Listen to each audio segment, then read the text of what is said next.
ይሄ ነገር ኤአይ አይደለም ወይም የሆሊውድ ሙቪ። ይሄ ነገር በሀገራችን የተካሄደ ነው። መከላከያ ሚኒስቴር ጉድ ሆነ።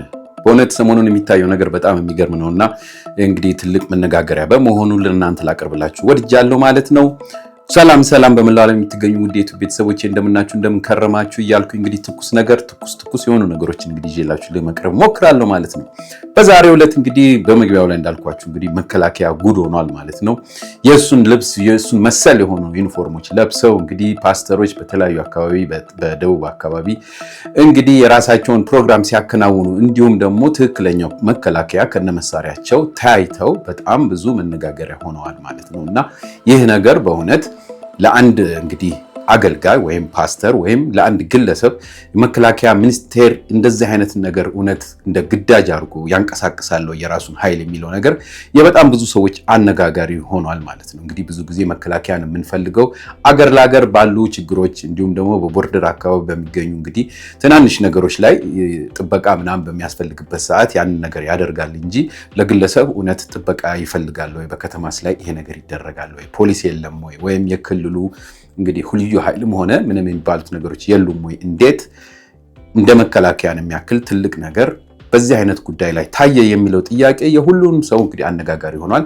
ይሄን ነገር ለእናንተ አቅርቤላችኋለሁ። እናንተ ደግሞ እንግዲህ ራሳችሁን ሐሳብ ስጡበትና ህብረተሰቡ እንግዲህ ጥሩ የሆነ ግንዛቤ እንዲኖረው ብዬ ነው ይሄን ነገር የማቀርበው። ወደፊት አንድ የሆነ መፍትሄ ይፈታል ማለት ነው።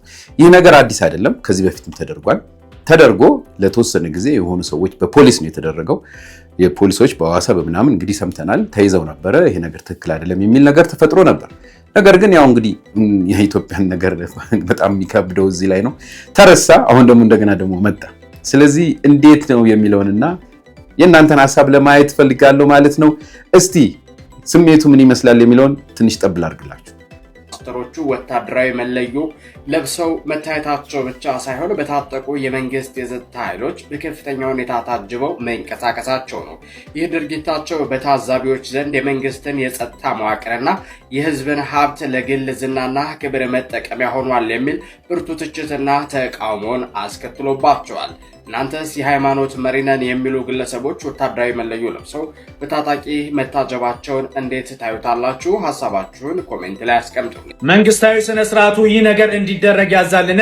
አንድ የሃይማኖት መሪ በመተመለከቱት መንገድ በመንግስት ጥበቃ ተደርጎለትና መሳሪያ ተይዞለት በመተመለከቱት መንገድ እንዲንቀሳቀስ መንግስት ይፈቅዳልን? ከኋላ በመተመለከቱት ነገር ብዙዎችን ያስቆጣውን ድርጊት ልንገራችሁ። ይህን ቪዲዮ ሁላችሁም ሐሳባችሁን እንድታጋሩ ስለምፈልግ ሁላችሁም ኮሜንት ላይ ሐሳባችሁን እንድጽፉልኝ እፈልጋለሁ። ከኋላ እንደምትመለከቱት ይህ ነብይ ጂንካ ላይ ኮንፈረንስ ያዘጋጅና በመተመለከቱት መንገድ ህዝብንና ሀገሪቷን ሰላም እንዲያሰፍኑ የተመደቡትን ይህንን ግለሰብ እንዲቀበሉ አድርገውታል። ይህን ነገር በመንግስት ኃይልና ከመንግስት አግባብ እንዴት ትመለከቱታላችሁ? ሁላችሁም ሐሳባችሁን ሼር እያደረጋችሁ ኮሜንት ላይ እንድጽፉልኝና ይህንን ያደረገው የመንግስት አካልስ እንዴት ቢመለከት ነው እንደዚህ አይነት ነገሮችን የወሰነው? ሁላችሁም ሐሳባችሁን እንድጽፉልኝ እፈልጋለሁ። ብዙ ከማለቴ በፊት እንድታርቁልኝ የሚፈልገው ምንድነው? እኔ ምንም አይነት የሃይማኖት ችግር እንደዚህ በዚህ ይሄ ነገር እንደዚህ ነው ምናምን በሚል የሃይማኖት ችግር እንዲፈጠር ፈልጌ አይደለም ይሄን ነገር ሳቀርብላችሁ። ማንም ሰው የራሱ የሆነ ግል ሃይማኖት አለው፣ እምነት አለው፣ አደራረግ አለው። እሱ ሌላ ጉዳይ ነው። ነገር ግን ህዝባዊ የሆኑ ነገሮችን በህዝባዊ ተቋማቶች ውስጥ አንድ የሃይማኖት ነገር ገብቶ እንደነዚህ አይነት ነገሮችን መፍጠር ይችላል የሚለውን ነገር ብቻ እንድንመለከት ነው። መከላከያ ሚኒስቴር እንዳልኳችሁ የራሱ የሆነ ዓላማ አለው። በምንም አይነት ከሃይማኖትም ሆነ ከፖለቲካዊ ነገር ጋር ይገናኛል የሚባል ነው እንግዲህ እንደምናውቀው ማለት ነው፣ እንደ ስሙ ማለት ነው። ስለዚህ እንደነዚህ አይነት እንግዲህ ተቋማቶች ሃይማኖታዊ ነክ ነገሮች መታየት አለባቸው የሚለውን ነገር እንድንወያይ በሚል ነው ማለት ነው። ሰዎች በዚህም ሁኔታ ተናግረዋል። ለምን እምነትና ድርጅት አንድ እንደማይሆን ሁሉ እንዲሁም ደግሞ በክርስትና እምነት በተለይ ማለት ነው እንዴት ነው የምናመልከው አምላክ ጠባቂ ይፈልጋል ወይም የምናመልከው ወይም የምንጠብቀው ነቢያቶችም ቢሆኑ እውነት እንደዚህ አይነት ጋርድ ያስፈልጋቸዋል የሚለው ጥያቄ እንግዲህ ለሁሉም ህብረተሰብ የመጣ ጥያቄ በመሆኑ ይህን ነገር ተገንዝባችሁልኝ እስቲ ተመልከቱ። ትንሽ አስተያየት አለ፣ እሱን ስሙ። ይህን ነገር ኤአይ ነው በሉ። ኤአይ ካልሆነማ ሲጀመር ከኢየሱስ በላይ ጠባቂ አለ እንዴ? አመልከዋለሁ እሰብከዋለሁ ከሚለው አምላክ በላይ ጠባቂ አለ እንዴ? ጠባቂ ካሌለ ለምንድን ነው በአንድ ጋንታ ጦር የሚጠበቀው? ሲቀጥል አንድን የሃይማኖት መሪ በአንድ ጋንታ ጦር ይጠበቅ ብሎ የሚያዝ የስራ ኃላፊ ምን አይነት ያሳሰብ ልምሻ ነው የያዘው? እንግዲህ እነዚህ ወታደሮች ወጫቸው የሚሸፈነው ከተለያዩ የንግዱ ማህበረሰብና ከሰራተኛው ላይ ነው። ሀገርን እንዲጠብቁ ሰላም እንዲያመጡ። አሁን ላይ ደቡብ ክልል በተለይ ሲዳማ፣ በተለይ ደቡብ ምዕራብ ክልሎች ከፍተኛ የሆነ የነዳጅ ኮንትሮባንድ የሚደረግባቸው ቦታዎች ናቸው። እነሱን እንዲጠብቁ አያዙ። ግለሰቦችን እንዲጠብቅ ነው፣ የሃይማኖት መሪን እንዲጠብቅ ነው የሚያዙት። ይቻላል ግን መንግስታዊ ስርዓቱ ይሄ እንዲደረግ ያዛል ወይስ ሀይ የሚላቸው ሰው ጠፍቷል? ከዚህ በፊት ሲዳማ ክልልም ሐዋሳ ላይ እንደዚህ ተደርጓል። ያንን ሀይ አልተባለም፣ ይሄው ደገመ ማለት ነው። ሌላ እንደዚህ አይነት ኢቨንቶች ሲዘጋጁ የግል ሴኩሪቲ ካምፓኒ አለ፣ እንደ ማንጋርድ ያለ ማለት ነው። ባለፈው በረከት ገበሬዋ የኔ ነው ያለችው፣ ስኮትላንድ ያለው የኔ ነው ያለችው። እነዚህ የግል ሴኩሪቲ ካምፓኒዎች መንግስት ለመንግስት ባልሆነ ግንኙነት፣ ለምሳሌ መንግስት ለመንግስት ባልሆነ ግንኙነት አንድ ባለሀብት ጉብኝት ሊሄድ ይችላል፣ ለንግድ ሊሄድ ይችላል። ራሱን ሴፍቲውን ሴኩሪቲውን ማስጠበቅ ከፈለገ እነዚህን ሰዎች የግል ሴኩሪቲ ካምፓኒዎች ይቀጥራል። በሀገሪቷ ህግና በሀገሪቷ ወታደራዊ ህግ መሰረት ነው እነዛ ሴኩሪቲ ካምፓኒዎች የሚመሩት። ኢትዮጵያ ውስጥም እንደዚህ አይነት ሴኩሪቲ አንድ ሁለት ሴኩሪቲ ካምፓኒዎች አይቻሉ።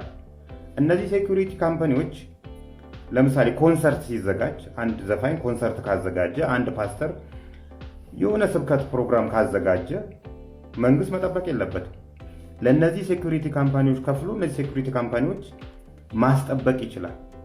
ነገር ግን ገንዘብ ስለሚያወጡበት ሃይባይ ስለሌላቸው እና ጠብቅ ይሉታል ወታደሩም። ይኸው ይጠብቃል። አንድ የሃይማኖት መሪ እየተከተለ ክላሹን እየተከተለ ይሄዳል። ከአስተሳሰቡ ጋር ከሃይማኖታዊ አስተሳሰቡ ጋር ራሱ በጣም ክላሽ ይዘህ እንዴት ኢየሱስን ሰብካለህ ሲጀምር እና ሃይበሉልን ነው። የመከላከያ ሰራዊትን ጨምሮ የሌሎቹን የጸጥታ አካላትን አልባሳት አስመስሎ በቅርጽ ወይንም በቀለም ብዙዎች እያደረጉት፣ በተለይም ሰሞኑን እንደምትመለከቱት እንግዲህ በሶሻል ሚዲያ ላይ እየተዘዋወረ ይገኛል። ይህ ደግሞ ብዙዎችን እያነጋገረና እንዴት እንደዚህ ሊሆን ቻለ ሲሉ ሀሳቦችም እየሰጡ ይገኛሉ። እንግዲህ በፊት በፍጹም የመከላከያ ልብስ ወይንም ደግሞ የፌዴራል ፖሊስ አላም የሌሎቹን የጸጥታ አካላት አስመስሎ አይደለም ወደዛ አስጠግቶ እንኳን መልበስ በፍጹም የተከለከለ ነበር። ይህ የሚሊተሪ ህግን በርግጥ በራሱ የሚያስቀምጠው ነገር አለ። የጸጥታ አካላት አልባሳት በቅርጽም ሆነ በይዘት እንደዚሁም ደግሞ በቀለም መልበስ የሚችለው በጸጥታ አካል ውስጥ ያለ ግለሰብ ወይንም ደግሞ አባል ነው ሊሆን የሚችለው። አሁን ግን በየመድረኩ በየቦታውና በየአካባቢው የጸጥታ አካላትን አልባሳት ለብሶ መታየት ፍጹም እየተለመደ ሆኖ መጥቷል እና ይህ ደግሞ አንደኛ ለወንጀልም እጅግ የሚያጋልጥ ነው የሚሆነው። ሁለተኛ ነገር ደግሞ ራሱ የጸጥታውንም አካል ሁኔታ ዝቅ የሚያደርግ ዝቅተኛ የሆነ ግምት እንዲሰጠው የሚያደርግ ነው ሲሉ ብዙዎች ሀሳብ እየሰጡበት ይገኛሉ። ለመሆኑ እናንተ ምን ተሰማችሁ? እስኪ ኮሜንት ላይ አኑሩ። እንደሰማችሁት ነው እንግዲህ ይሄ ነገር በብዙ ሰዎች የሚጠየቁ ጥያቄ ምንድነው? እውነት ይህን ነገር ለብሶ በሃይማኖት ወይም በስብከት አካባቢ ላይ መታየት ምን አይነት ክብር ይሰጣል ወይም ምን አይነት ደረጃ ይሰጣል? ለህብረተሰቡ ውስጥ ምን አይነት ስሜት ይሰጣል ተብሎ ነው እየተደረገ ያለው። ትልቁ ነገር ይሄ ነው። እየተደረገ ያለው ደግሞ በተወሰኑ አካባቢዎች ነው። ሆም የሚለውም የጠፋው እንግዲህ በዛው አካባቢ ብቻ ነው ማለት ነው። በሌላው በኩል ደግሞ ህግ የለም ወይ ወይም መከላከያ ሚኒስቴር የራሱ የሆነ ህግ የሚያወጣው ነገር የለም ወይ? ይህን ነገር ደግሞ የህግ ባለሙያዎች የሚናገሩት ነገር ስላለ እሱን ላሰማችሁ። ኤአይ ነው በሉ። ኤአይ ካልሆነማ መከላከያ ሰራዊቱን የደንብ ልብስ ወይም ከዛ ጋር ተቀራራቢ የሆነ የደንብ ልብስ መልበስ የሚያስከትለው የወንጀል ተጠያቂነት እንዲቆያችሁ ጠበቃ ስለስፋልኝ የመረጃ ለብዙዎች እንዲደርስ ፕሊስ ኮፒ ሊንክ ሪፖስት አድርጉልኝ። እንግዲህ ከጥቂት ቀናት በፊት ሁለት ሰዎች የሚሊተሪ ልብስ ለብሰዋል የሚለው በጣም አነጋጋሪ ሆኗል። ከዚህ ጋር በተገናኘ እንግዲህ የተለያዩ ሰዎች ቪዲዮውን እንዲሁም ደግሞ ፎቶውን ልካችሁልኛል። ይሄ ነገር ወንጀል ነው ወይ እንዴት ነው ህጉ እንዴት ያየዋል ብላችሁኛል። እንግዲህ በ2012 የመከላከያ ሰራዊቱን አስተዳደር በተመለከተ የሚኒስትሮች ምክር ቤት ያወጣው ደንብ ቁጥር 460 ይገኛል። በዚህ ደንብ መሰረት የመከላከያ ሰራዊቱ ዩኒፎርሞች እንዲሁም ምልክቶች በአጠቃላይ በመከላከያ ሰራዊቱ ብቻ መለበስ እንዳለባቸውና ከዛ ውጪ በተለይ ደግሞ ያለ ፈቃድ ልብሱን መልበስ እንደተከለከለ ያመለክታል። ራሱን የመከላከያ ሰራዊቱን ልብስ ብቻ ሳይሆን ከዛ ጋር ተመሳሳይ የሆነና በማህበረሰቡ ዘንድ ኮንፊውዥን የሚፈጥር ልብስ መልበስም እንዲሁ በአንቀጽ 43 በግልጽ የተከለከለ ነገር ነው። ስለሆነም እነኚህ ሰዎች የለበሱት በኢትዮጵያ ያለን የሀገር መከላከያ ሰራዊት ደንብ ልብስ የሚመስል ነው ከተባለ ክልከላን ይህንን ያለ ፈቃድ የለበሱት በሚል በኢፌዴሪ ወንጀል ሕግ አንቀጽ 460 መሰረት እስከ 5 ዓመት በሚደርስ እስራት ሊያስቀጣ የሚችል ነው። በሌላ በኩል የለበሱት ዩኒፎርም የኢትዮጵያ የመከላከያ ሰራዊት ያልሆነ የማይመሳሰል ነው ከተባለ ደግሞ ይሄ ነገር ዞሮ ራስን ያለ አግባብ ስልጣን ያለ ወታደር እና ማዕረግ ያለ አድርጎ ማቅረብ ነው ሊባል ነው። ስለሆነ ከዚህ አንፃር በፔቲ ኦፌንስ በሚለው የወንጀል ክፍሉ የሚታይ ነው የሚሆነው። አንድ ሰው ያለ አግባብ የሌለውን ማዕረግ ስልጣን እንዳለው አድርጎ መሰል ዩኒፎርሞችን በመልበስ ሰዎችን ሲያሳስት እስከ 1 ወር በሚደርስ እስራት ሊያስቀጣና ዩኒፎርሞቹም እንደሚወረሱ በገንዘብም ቅጣት ሊያስቀጣ እንደሚችል ተመልክቷል። ስለሆነም የነኚህ ሰዎች ድርጊት እንግዲህ አንድ ሲቪሊያን የመከላከያ ሰራዊት የሆነን ወይም ደግሞ ያልሆነን የደንብ ልብስ መልበስ አለበት ወይ የሚለውን በሚመለከት ከላይ በተቀመጠው መልኩ ነው። በተወሰነ መልኩ አንድ ሲቪሊያን የሌላ ሀገርንም ቢሆን መሰል ልብስ መልበስ የለበትም የሚለው ጠንከር ብሎ በወንጀል ሕጉ ድንጋጌ በግልጽ ያልተመለከተ መሆኑን በዚሁ ግንዛቤ ቢወሰድበት እላለሁ።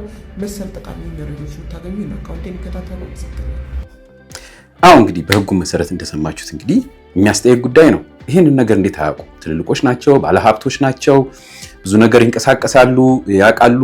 አንደኛ የዛ አካባቢ ያለ የክልል ወይም እንደዚህ መስተዳድሮች ወይም ጠቅላላ ኃላፊዎች ይህን ነገር በምን አይነት መንገድ እየተመለከቱ ነው? ሰውን ደፍረው ነው ወይስ የሆነ ጥቅም አለው? ብቻ የማንኛውም ነገር ብቻ መንስኤው የዚህ ነገር ስላልታወቀ በየጊዜው እየተደጋገመ ስለመጣ ይህንን ነገር እንግዲህ በራሳችሁ አስተያየትና በራሳችሁ ኮሜንት እያየን ለሚመለከተው እንዲደርስ እንግዲህ ሁላችሁም ኮፒ ሼር አርጉ ትላለሁ ማለት ነው። በተረፈ በሚቀጥለው ጊዜ እስከምንገናኝ እንግዲህ ደህና ሁኑ። እንደተለመደው አንዲት ነገር ጠብ አድርጌ ልለያችሁ። ከዚህ በፊት ግን እንደተለመደው ምላችሁን ላይክ አርጉልኝ፣ ቤቴን አዲስ የሆናችሁ ሰብስክራይብ አርጉ፣ ኮሜንት እንዳይልይ እያልኩ ልለያችሁ። ደህና ሁኑ። በኔ በኩል ወዳችኋለሁ ሁላችሁ። ያው የሀገር ሰላም ማስከበር ትልቅ እድል ነው። እኔ ከገባ ሰዓት ጀምሮ ደግሞ እስካሁን ድረስ ከኔ ጋር ስላላችሁ እግዚአብሔር ዘመናችሁ ይባረክ። ስላደረጋችሁ መልካም ነገር እናመሰግናለን። አሁን ደግሞ እኔ ስመጣ ደግሞ ያደረጋችሁ ነገር በጣም ሰርፕራይዝ። እግዚአብሔር ይባርካችሁ። ወዳችኋለሁ። አብረን ቆያለን። አርብ፣ ቅዳሜ፣ እሁድ 3 ቀን አብረን እናሳልፋለን እስከሚሄድ ድረስ። ከዛም በኋላም ደግሞ ቁጭ ብለን ጸልላችኋለሁ።